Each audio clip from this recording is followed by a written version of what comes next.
Sa katunayan, marami na siyang narinig na kampana sa gabi. Minsan, hangin lang. Minsan, kalawang. Minsan mga batang nagpapatawa. Kaya nung isang maulan at malamig na gabi, nang marinig na naman niya ang kalansing.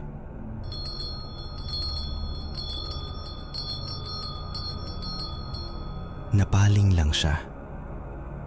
Hindi na kayo nagsawa, bulong niya. Bitbit ang lampara. Naglakad siya sa pagitan ng mga puntod. Humahampas ang hangin. Umaalog ang mga damo. Ang mga anino ay parang sumusunod. Habang papalapit siya, napansin niyang may kakaiba. Hindi random ang tunog. May ritmo, may pagitan. Parang may desperasyong tinutulak ang bawat kalampag. At sa kanya narinig ang boses. Mahina,